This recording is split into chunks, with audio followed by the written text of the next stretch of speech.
I would now like to introduce our next speaker, Malcolm Preston, Partner, Global Leader, Sustainability and Climate Change, PwC. Big round of applause, please. Good morning, everybody. I've been given 10 minutes to talk about the technology and the future of farming. I've actually changed it to something else, which is called smallholder farming in a digital age. As Anita said, I'm the Global Head of Sustainability for PwC. I'm actually not going to talk about PwC today. I'm going to talk about a small technology company called Geotraceability that we support. Has anybody heard of Geotraceability? 1, 2, 3, 4. Excellent. So I can teach lots of you lots of stuff new about a really, really interesting piece of technology. Over the last 2 days, I've heard things about we need to take smallholders out of poverty. We need to link smallholders with communities. We need growth for the future of the smallholder family. We need to improve smallholder productivity, etc., etc. We need to know what they are currently doing and how we can help. I heard one person say the know-how exists, but how do we connect and bespoke and tailor for smallholders? And finally, we've had a lot about transparency and traceability, and how do we get from the mill to the tree? If you are thinking about any of those questions or challenges, listen carefully for the next 8 minutes that are left. This is a really neat bit of technology that answers all those things. It combines 3 different types of digital technique. First of all, when the clicker works, back one. It takes mobile technology. It uses GPS and maps individual farms. It walks the farm to get an accurate picture of every individual smallholder farm, and it puts it onto their own bespoke GIS system. It gets all the data you need at a farm level. What you need about social, environmental, farming techniques, it gathers that information, puts it on the map. And if the farmer has a mobile phone, it creates two-way communication with that farmer, both to tell them things and for them to tell us things. Second, we use big data. We take third-party data. We take the data that's been gathered and we analyze it and we aggregate it. So we get a whole load of different pictures around what's going on with that individual farmer and what's going on with the community. And third, using web-based security-enabled technology, it allows multi-users to access the database. So anybody in the value chain can get the information they have been authorized to get about that community or that farmer, from the farmer themselves all the way through to government agencies. So it does all those things. Let's talk a little bit about this issue of measure once, use many times, because you only have to measure once the first time you visit the farm, and then using these different technology techniques, you can do all sorts of different things. First and foremost, intervention. What I'm holding here, and this is probably the key thing, is a farm business plan for an individual farmer. If there's no camera on me. If you can see it, there's a little red gap, the little red thing there. That is the shape of the farm. I can't tell you the name of the farmer because of data protection. I'm not allowed to do that, but I can tell you the farmer has 2 children under the age of 16 and 1 partner. I can tell you this farm is exactly 4.93 hectares in size.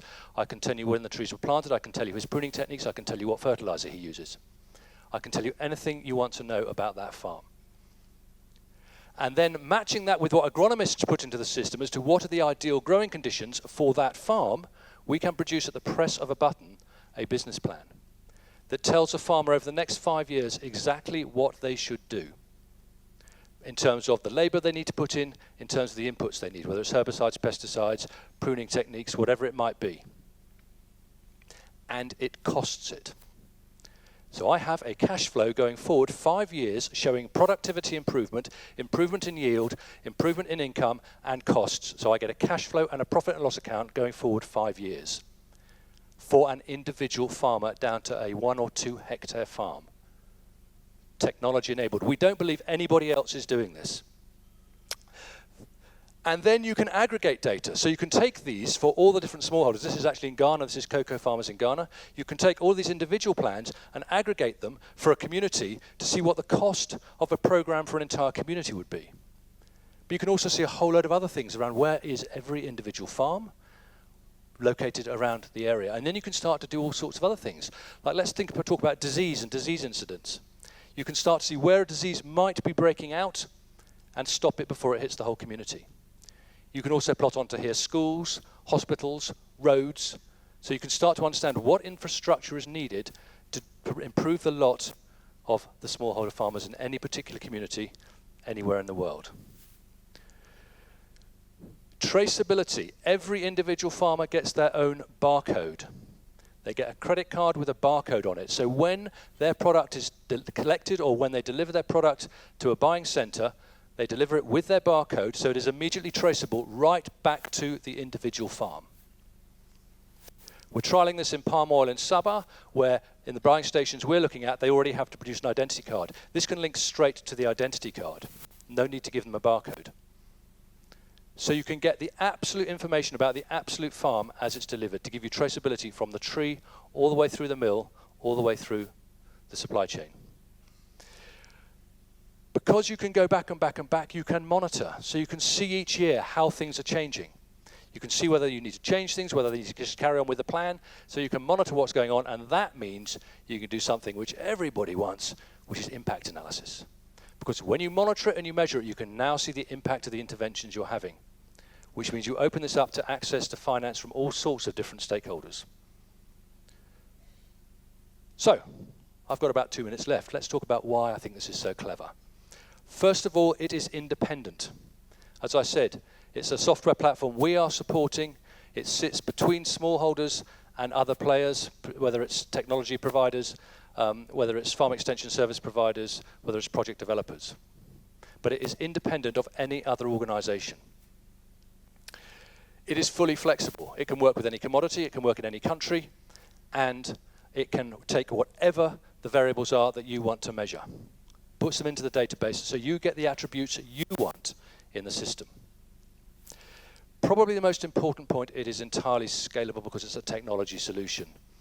2 numbers I'll leave you with. Currently there are 160,000 smallholders already on this database. But most importantly, once you've got the setup right for this and you then want to scale it across a community, across a region, across a country maybe, it costs on average 1/4% of commodities value. 1/4% of that commodity's value. That's how much we're talking about, a tiny fraction, in order to get the data to enable that downward spiral of poverty, of low production, no finance, poverty, reverse that spiral to a positive spiral. And finally, as I said, it's multi-level access. So all the people in the supply chain can access with the right security protocols what they want. This is completely new in my view. We've not seen it anywhere else in the world, which is why we're supporting it, because we believe that this technology could be an enabler of taking those 500 million smallholders around the world out of poverty through providing the bespoke data about their actual farm to allow the interventions to be tailored to them to actually make it happen. So, 3 takeaways. First, a farm business plan, bespoke to the tailor, to the farmer. Second, it's independent. And third, 1/4%. As I said, no questions now, but I'll be here at lunch. Thank you.